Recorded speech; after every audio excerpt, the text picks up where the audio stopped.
മക്കളെ, കൗരവ പാണ്ഡവ യുദ്ധം ആരംഭിക്കുകയായി. കൗരവരുടെ 11 അക്ഷൗഹിണി സൈന്യവും പാണ്ഡവരുടെ 7 അക്ഷൗഹിണി സൈന്യവും കുരുക്ഷേത്ര യുദ്ധഭൂമിയിൽ ഏറ്റുമുട്ടുവാൻ തയ്യാറായി നിൽക്കുന്നു. വ്യാസന്റെ അനുഗ്രഹത്താൽ അന്ധനായ ധൃതരാഷ്ട്രർക്ക് യുദ്ധഭൂമിയിലെ വിവരങ്ങൾ നൽകുവാൻ സഞ്ജയൻ എന്നയാൾക്ക് ദിവ്യദൃഷ്ടി, ത്രികാലജ്ഞാനം, ആകാശസഞ്ചാരം തുടങ്ങിയ കഴിവുകൾ ലഭിക്കുന്നു. ആ സഞ്ജയൻ നൽകുന്ന വിവരണങ്ങളിലൂടെയാണ് ഇവിടെ കുരുക്ഷേത്ര യുദ്ധകഥ അവതരിപ്പിക്കപ്പെടുന്നത്. യുദ്ധഭൂമിയിൽ 10-ാം ദിവസം കൗരവ സൈന്യത്തിൻ്റെ സർവ്വസൈന്യാധിപനായ ഭീഷ്മർ യുദ്ധത്തിൽ വീണ് മരണശയ്യയിൽ കിടക്കുന്ന വിവരവുമായിട്ടാണ് സഞ്ജയൻ ഭീഷ്മരെ ചെന്ന് കാണുന്നത്. അവിടെ നിന്ന് യുദ്ധം ആരംഭിച്ച ദിവസം മുതലുള്ള യുദ്ധവിശേഷങ്ങൾ സഞ്ജയൻ ധൃതരാഷ്ട്രർക്ക് വിവരിച്ചു കൊടുക്കുന്നു. കൗരവ സൈന്യത്തിൻ്റെ നായകനായ ഭീഷ്മർ യുദ്ധത്തിൽ സൈന്യത്തെ കൊണ്ട് ഒരു വ്യൂഹം തീർക്കുന്നു. അല്പസമയത്തിനുള്ളിൽ അത് മറ്റൊരു വ്യൂഹമായി മാറ്റപ്പെടുകയും ചെയ്യുന്നു. എതിരാളികളെ കബളിപ്പിക്കാനുള്ള ഒരു യുദ്ധതന്ത്രമാണ് ഇത്. പാണ്ഡവരാകട്ടെ അർജുനൻ്റെ നിർദ്ദേശപ്രകാരം വജ്രവ്യൂഹമാണ് യുദ്ധത്തിൻ്റെ ആദ്യ ദിവസം ചമച്ചത്. ഭീമസേനനായിരുന്നു യുദ്ധമുഖം കാത്തത്. ധാരാളം മഹാരഥികൾ പാണ്ഡവർക്ക് സഹായികളായി വ്യൂഹത്തിൽ പങ്കെടുത്തു. ഇരു സൈന്യവും യുദ്ധഭൂമിയിൽ മുഖാമുഖം എത്തിച്ചേർന്നു. എല്ലാവരും വളരെ ഉത്സാഹഭരിതരായിരുന്നു. ആ പോർമുഖത്ത് വെച്ച് യുധിഷ്ഠിരൻ അർജുനനോട് ചോദിച്ചു, പാർത്ഥ, മഹാനായ ഭീഷ്മപിതാമഹൻ തീർത്ത വ്യൂഹം കാണുന്നില്ലേ? ആരാലും അതിനെ ഭേദിക്കാനാവില്ല. എങ്ങനെ നാം കൗരവസൈന്യത്തോട് പൊരുതും? അർജുനൻ പറഞ്ഞു, മഹാരാജാവേ, ബുദ്ധിയിലും ഗുണത്തിലും എണ്ണത്തിലും നമ്മേക്കാൾ കൂടുതലുള്ള എതിരാളികളെ ജയിക്കുവാനൊരു ഉപായം ഞാൻ പറയാം. പണ്ട് ദേവാസുര യുദ്ധത്തിൻ്റെ കാലത്ത് ഇന്ദ്രൻ തുടങ്ങിയ ദേവന്മാർ അസുര സൈന്യത്തെ കണ്ട് ഭയന്നു നിന്നപ്പോൾ ബ്രഹ്മാവ് അവരോട് പറഞ്ഞു, ദേവന്മാരെ, വിജയിക്കുവാൻ ആഗ്രഹിക്കുന്നവർ ശക്തി കൊണ്ട് മാത്രമല്ല, സത്യം, ദയ, ധർമ്മം, പരിശ്രമം എന്നിവ കൊണ്ടാണ് വിജയം നേടുന്നത്. അതിനാൽ ധർമ്മത്തെയും അധർമ്മത്തെയും വേർതിരിച്ചറിഞ്ഞ് അഹന്ത കൈവെടിഞ്ഞ് ഉത്സാഹത്തോടെ യുദ്ധം ചെയ്താൽ വിജയം പ്രാപ്തമാകും. രാജാവേ, ഈ യുദ്ധത്തിൽ ധർമ്മവും സത്യവും നമ്മുടെ ഭാഗത്താണ്. അതിനാൽ നമുക്ക് വിജയം ഉണ്ടാകൂ. മാത്രമല്ല ജ്യേഷ്ഠ, നാരദ മഹർഷി പറഞ്ഞിട്ടുണ്ട്, കൃഷ്ണനുള്ളിടത്തെ വിജയം ഉണ്ടാകുമെന്ന്. അങ്ങ് ഇങ്ങനെ വിഷാദിക്കുവാൻ ഒരു കാരണവും ഞാനിപ്പോൾ കാണുന്നില്ല. അർജുനൻ്റെ ആശ്വാസവാക്കുകൾ കേട്ട് യുധിഷ്ഠിരൻ ഭീഷ്മരെ നേരിടാൻ വ്യൂഹം ചമച്ചെന്ന സൈനികരോട് ആജ്ഞാപിച്ചു. ചുറ്റും നിന്നവരുടെ ആശംസകൾ ഏറ്റുവാങ്ങിക്കൊണ്ട് യുധിഷ്ഠിരൻ തൻ്റെ സുസജ്ജമായ രഥത്തിൽ പ്രവേശിച്ചു. സഞ്ജയൻ പറഞ്ഞു, രാജാവേ, അങ്ങയുടെ മക്കളെ ആക്രമിക്കാൻ തയ്യാറായി നിൽക്കുന്ന ഭീമസേനൻ്റെ ഭീകരരൂപം കണ്ട് അവിടുത്തെ സൈനികർ ചഞ്ചലചിത്തരായി. ഈ സമയത്ത് യുദ്ധസന്നദ്ധനായി നിൽക്കുന്ന അർജുനനോട് ശ്രീകൃഷ്ണൻ പറഞ്ഞു, പാർത്ഥ, ശത്രുക്കളെ കീഴടക്കി നീ ചെയ്യാൻ പോകുന്ന ഈ യുദ്ധത്തിൻ്റെ വിജയത്തിനായി പരിശുദ്ധമായ മനസ്സോടെ ദുർഗാദേവിയെ പ്രാർത്ഥിക്കൂ. ശ്രീകൃഷ്ണൻ്റെ വാക്കുകൾ കേട്ട് പാർത്ഥൻ രഥത്തിൽ നിന്നും താഴെ ഇറങ്ങി ദുർഗാദേവിയെ മനസ്സിൽ ധ്യാനിച്ചുകൊണ്ട് ദേവിയെ സ്തുതിക്കുവാൻ തുടങ്ങി. സഞ്ജയൻ ധൃതരാഷ്ട്രോട് പറഞ്ഞു, രാജാവേ, പാർത്ഥൻ്റെ ഭക്തിനിർഭരമായ പ്രാർത്ഥന കേട്ട് പ്രസന്നയായ ദേവി ആകാശത്ത് പ്രത്യക്ഷപ്പെട്ടു. സംപ്രീതയായ ദേവി പറഞ്ഞു, പാണ്ഡവ, നിന്നിൽ ഞാൻ പ്രീതിയുള്ളവളായിരിക്കുന്നു. ഏതാനും ദിവസങ്ങൾക്കുള്ളിൽ നീ ലക്ഷ്യം പ്രാപിക്കും. പാർത്ഥ, നീ നരനാണ്. നിൻ്റെ ഒപ്പമുള്ള ഭഗവാൻ നാരായണനും നിങ്ങൾക്ക് പിരിഞ്ഞിരിക്കാൻ കഴിയില്ല. നാരായണൻ ഉള്ളിടത്ത് ലക്ഷ്മിയും ഉണ്ടാകും. ഇത്രയും പറഞ്ഞ് ദേവി അപ്രത്യക്ഷയായി. വരം നേടിയതോടെ വിജയം സുനിശ്ചിതമായി എന്ന് പാർത്ഥൻ ഉറപ്പിച്ചു.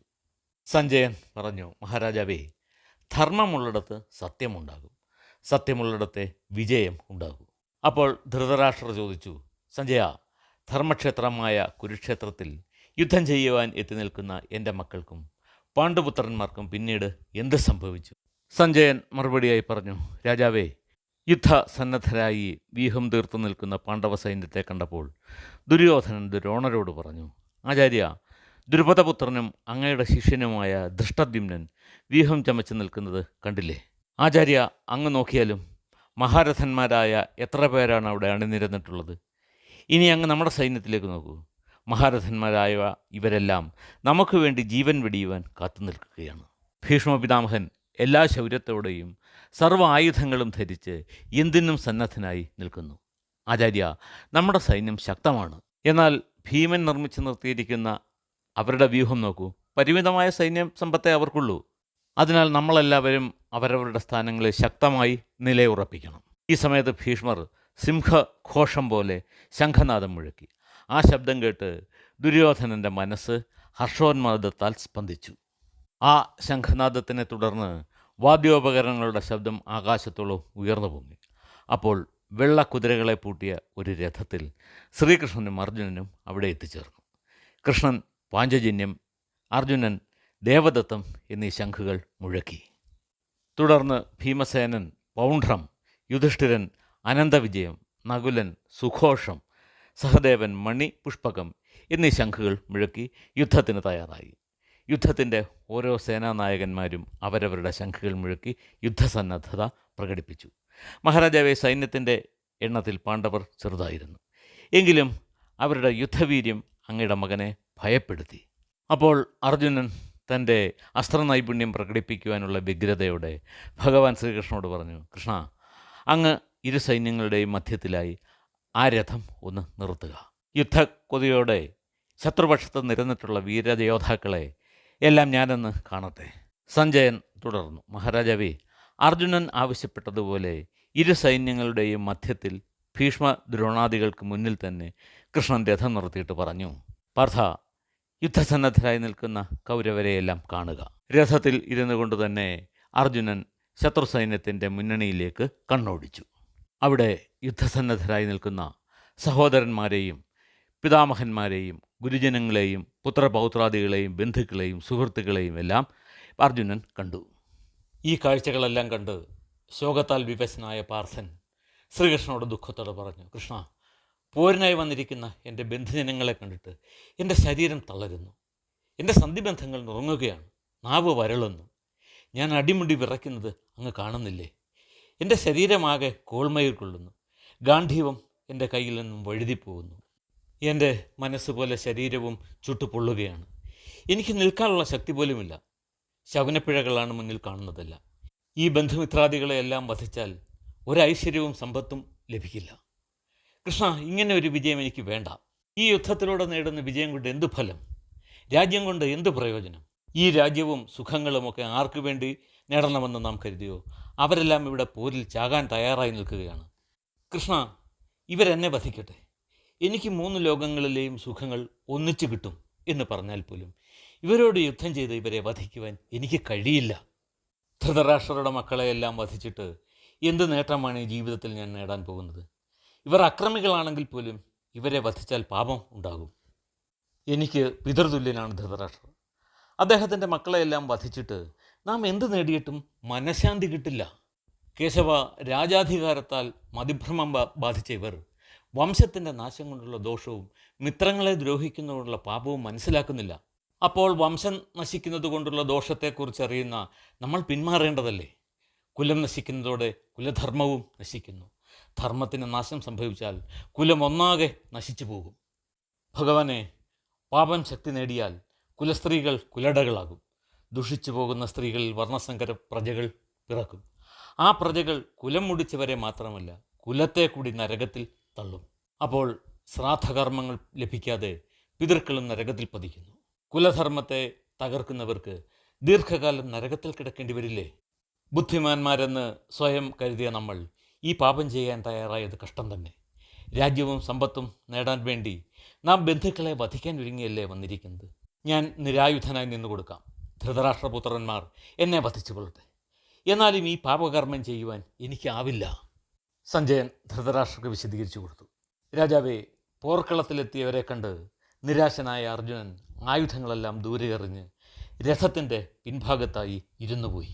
യുദ്ധത്തിൽ അങ്ങയുടെ സൈന്യത്തിലെ ആരെയും വധിക്കുവാൻ പാർത്ഥന് മനസ്സ് വന്നില്ല. നിരാശനായി തേർത്തട്ടിൽ തളർന്നിരിക്കുന്ന അർജുനനോട് ഭഗവാൻ പറഞ്ഞു, അർജുന, ഈ അവസരത്തിൽ ഇങ്ങനെ ഒരു മോഹം നിനക്കുണ്ടായത് എന്തുകൊണ്ട്? ഇത് ആചാരങ്ങൾക്ക് ചേർന്നതല്ല. നിന്റെ കീർത്തിക്ക് ഇത് കളങ്കം ചാർത്തും. അതുകൊണ്ട് പാർത്ഥ, നിന്റെ ഈ മൗഢ്യം ഉപേക്ഷിക്കുക. വീരനായ നിനക്കിത് ചേരുന്നതല്ല. ഈ നിസ്സാരമായ ബുദ്ധിശൂന്യത ഉപേക്ഷിച്ച് നീ യുദ്ധത്തിന് തയ്യാറാകൂ.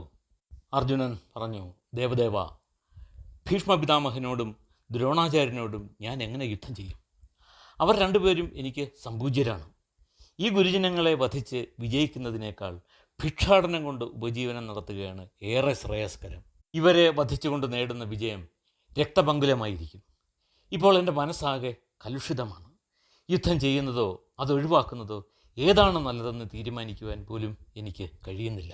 രക്തരൂക്ഷിതമായ കൊലപാതകങ്ങൾ നടത്തിയിട്ട് നേടുന്നതൊന്നും ശാശ്വതമല്ല. സ്വന്തം രക്തത്തെ വധിച്ചിട്ട് വേണം ഞാൻ ഈ യുദ്ധം ജയിക്കാൻ. അതുകൊണ്ട് അല്പം ഭീരുത്വത്തിന് ഞാൻ വഴങ്ങിപ്പോവുകയാണ്. എങ്കിലും ധർമ്മത്തെക്കുറിച്ച് മൂഢനായിപ്പോയ ഞാൻ അങ്ങയോട് യാചിക്കുകയാണ്. ഏതാണ് ശ്രേയസ്കരമായ മാർഗമെന്ന് ഒന്ന് പറഞ്ഞു തന്നാലും. ഭൂമിയിൽ എതിരില്ലാത്തതും ധനവും ധാന്യവും കൊണ്ട് സമ്പന്നമായ ദേവന്മാരുടെ സംരക്ഷണവും നേടാമെന്നിരുന്നാലും ഇന്ദ്രിയങ്ങളെ തളർത്തുന്ന ഈ ദുഃഖത്തെ ഇല്ലാതെയാക്കാനുള്ള മാർഗം എനിക്ക് കണ്ടെത്താനാകുന്നില്ല.